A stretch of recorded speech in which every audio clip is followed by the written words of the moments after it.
Hello everyone welcome back to Nepal online school. स्वागत छ हजुरहरूलाई।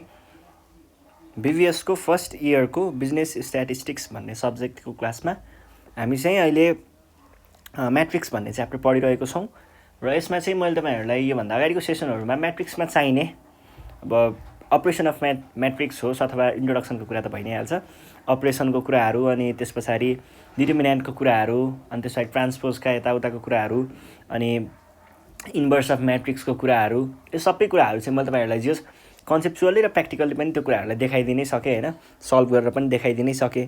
हामीले म्याट्रिक्सबाट लिनुपर्ने सबै कन्सेप्टहरू लिइसक्यौँ। अब त्यसलाई अप्लाई कसरी गर्ने भन्ने कुराहरू चाहिँ हामी यहाँनिर सल्भ गर्छौँ आज।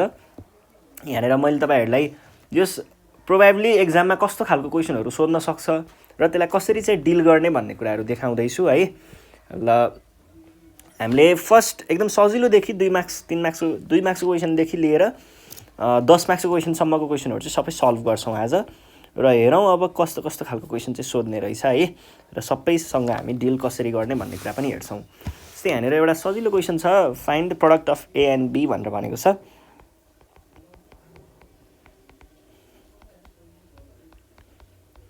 Product of the following म्याट्रिक्सेस।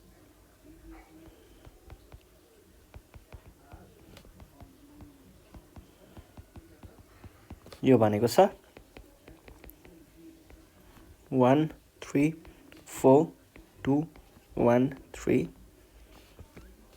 and b equal to 2 4 6 1 3 5 2 1 3 यस्तो छ। मल्टिप्लाई गर्न भन्दैछ क्वेसनले।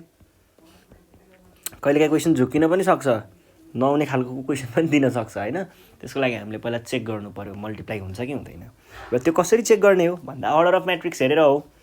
हामीलाई निकाल्नु पर्ने के छ, यहाँ क्वेसनले भनेको चाहिँ प्रोडक्ट ए डट बी भनेको छ है। ए डट बी भनेको छ, हामीलाई निकाल्नु पर्ने ए डट बी हो भनेपछि के हुनुपर्छ त, यसको नम्बर अफ कलम चाहिँ केसँग इक्वल हुनुपर्छ, यसको नम्बर अफ रोजसँग इक्वल हुनुपर्छ। छ कि छैन त काउन्ट गरौँ है। 1 2 3 3टा कलम, 1 2 3 3टा रो भनेपछि यो कम्प्याटिबल छ भनेको प्रडक्ट निकाल्न सकिन्छ। ल गरी हेरौँ त के हुने रहेछ।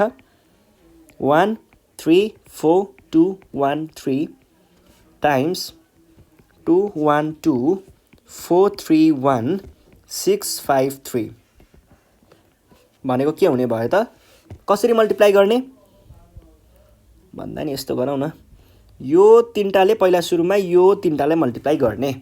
के हुने भयो त 1 times 2 plus 3 times 1 plus 4 times 2 यसरी जोड्ने है। यहाँ अर्डर हेर्नुहोस् है, मल्टिप्लाई मात्रै गर्ने भन्नुको अर्थ कस्तो हुन्छ, यसले यसलाई मल्टिप्लाई गर्ने प्लस यसले यसलाई मल्टिप्लाई गर्ने प्लस यसले यसलाई मल्टिप्लाई गर्ने, यस्तो अर्डरमा मल्टिप्लाई गर्ने भन्न खोजेको हो मैले र यो तपाईँहरूले गरि नै हाल्नुहुन्छ। त्यस पछाडि के गर्ने, अब यहाँको लागि चाहिँ यो जहाँ छ त्यहीँ छोड्ने, यसलाई केही गर्नु परेन। यहाँको चाहिँ एक स्टेप यतापट्टि गएर अब यसलाई मल्टिप्लाई गर्ने, अहिलेको जस्तै नै मल्टिप्लाई गर्ने है। 1 times 4 plus 3 times 3 plus 4 times 1 अनि त्यस पछाडि फेरि यसलाई मल्टिप्लाई गर्ने भनेको के भयो 1 times 6 plus 3 times 5 plus 4 times 3। अब यस्तै के को पाली आउँछ, अब यो तलको यति तिनटाले यसलाई यसलाई र यसलाई मल्टिप्लाई गर्ने आउँछ र फर्स्टमा चाहिँ सबैभन्दा अगाडिकोलाई यसलाई गर्नु पर्यो। 2 times 2 plus 1 times 1 plus 3 times 2 अनि 2 times 4 plus 1 times 3 plus 3 times 1 अनि अर्को 2 times 6 plus 1 times 5 plus 3 times 3 गर्दाखेरि के भयो त 2 प्लस 3 प्लस 8 अनि 4 प्लस 1 प्लस 6 अनि यसमा चाहिँ 4 प्लस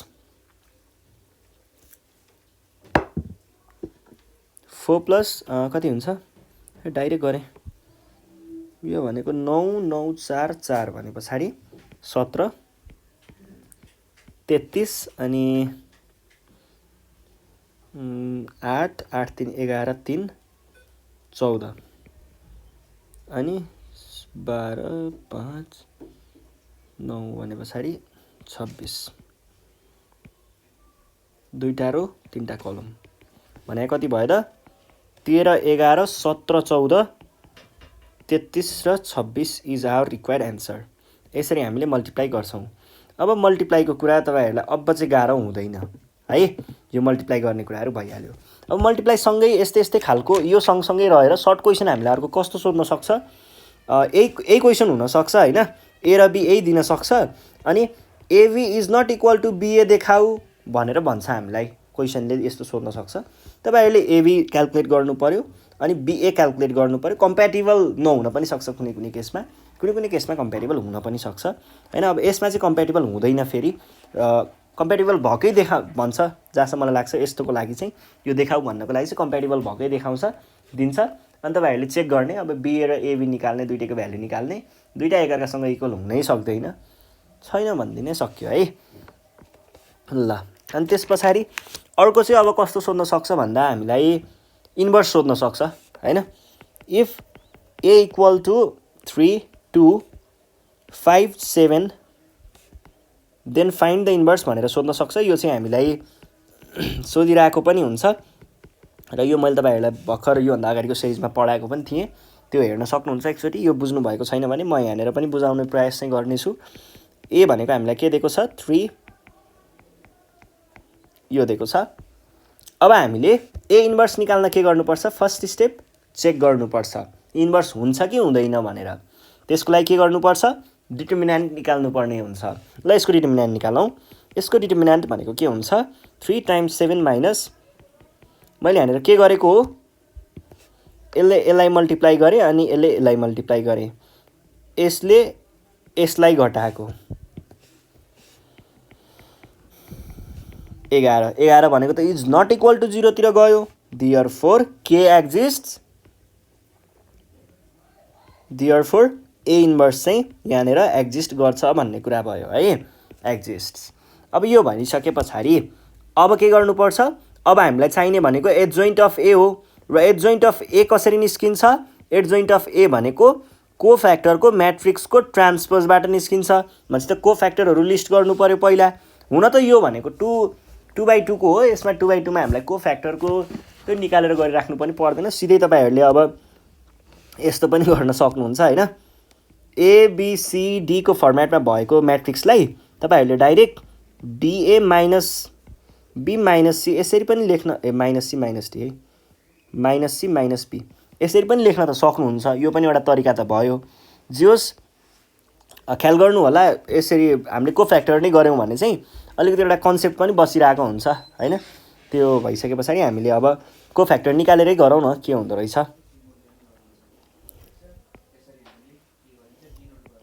यहाँनिर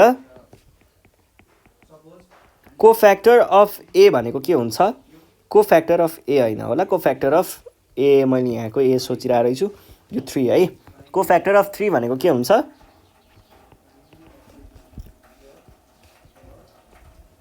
यो 7 आउँछ।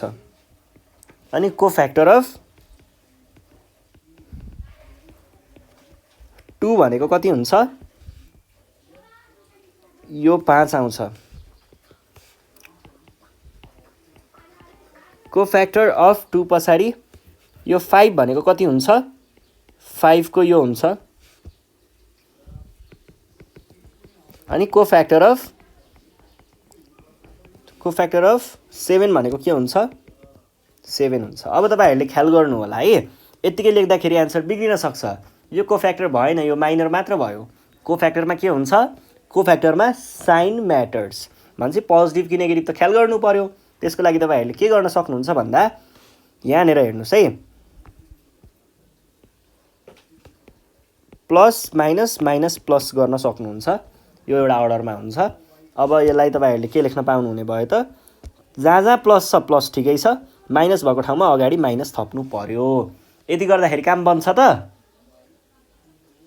बन्छ है। अब हामीले कोफ्याक्टरको के बनाउनु पर्यो, पहिला सुरु एडजोइन्ट निकाल्न म्याट्रिक्स बनाउनु पर्यो हैन। म्याट्रिक्स बनाउँदाखेरि म्याट्रिक्स अफ कोफ्याक्टर भनेर त हामीले लेखिन्छ हैन।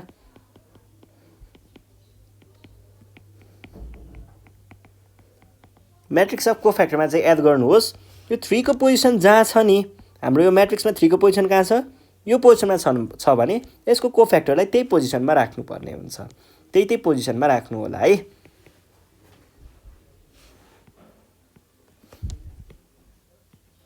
ठिक छ। ल अब एडजोइन्ट भनेको के हो त? एडजोइन्ट अफ ए भनेको चाहिँ खासमा के हुन्छ? एडजोइन्ट अफ ए भनेको चाहिँ ए कोफ्याक्टरको ट्रान्सपोजलाई हामीले एडजोइन्ट अफ ए भन्ने हो। भने चाहिँ ट्रान्सपोज लिनुहोस् त यसको के भयो हैन? ठिक छ। ल यो पनि आयो। अब हामीलाई चाहिएको के हो? इन्भर्स हो। र इन्भर्सको फर्मुला के हुन्छ? ए इन्भर्स भनेको के हुन्छ त?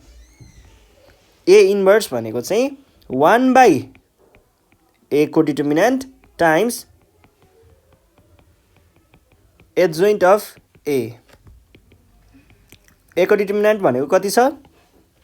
11 टाइम्स एडजोइन्ट अफ ए भनेको कति हो?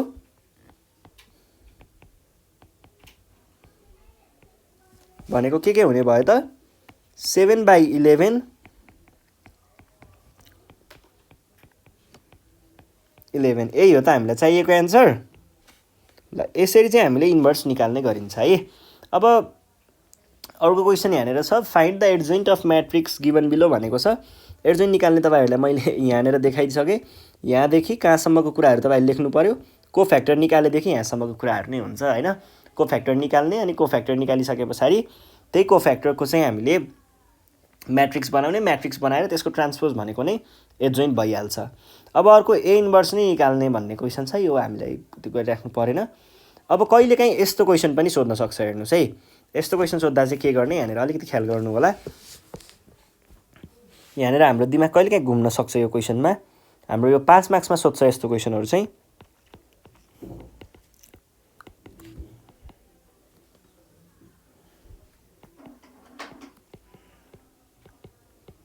Two matrices A and B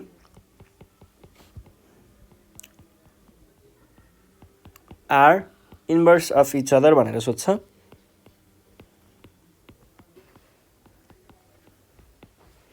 यो सोध्यो अनि त्यस पछाडि हामीलाई यहाँनिर भ्याल्युहरू पनि दिएको छ 3 2 1 1।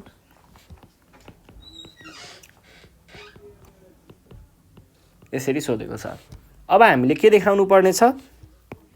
ए र बी एकअर्काको इन्भर्स हो। के गर्ने अब? ए लाई ए को इन्भर्स निकालेर त्यो भनेको बी हो भनेर देखाउने? त्यो त धेरै लामो कुरा भयो। त्यसरी दुःख त नगर्ने हामी। भने के गर्न सकिन्छ? मैले तपाईहरुलाई इन्भर्स पढाउने बेलामा नै एक ठाउँमा कता हो यो कुरा ठ्याक्कै मार्क गरिदिएको थिएँ। इन्भर्स पढाउँदाखेरि सुरुमा लेखेको कुरा नै त्यही थियो है। इन्भर्स अफ म्याट्रिक्समा ए र बी दिएको छ भने इन्भर्स हुनको लागि a dot b equal to b dot a equal to i भयो भने यसले हामीलाई सिधै के भन्न सकिन्छ त? यहाँबाट a को इन्भर्स b र b को इन्भर्स a हो भन्न सकिन्छ भनेको थिएँ। त्यही कुरा यहाँनिर लगाउनुहोस्। पहिला सुरुमा a डट b निकाल्नुहोस्।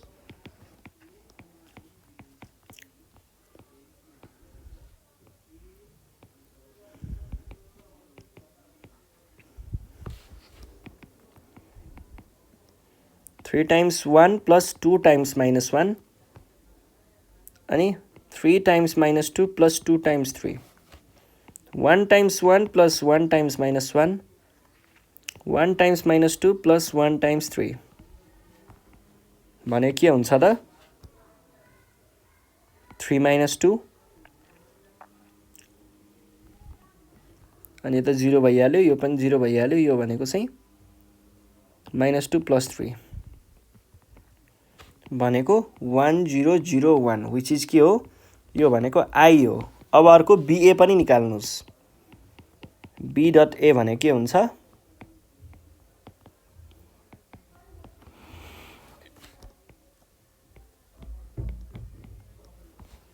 यो भनेको के भयो त? 1 टाइम्स 3 प्लस माइनस 2 टाइम्स 1 1 अनि 3 टाइम्स 1 अनि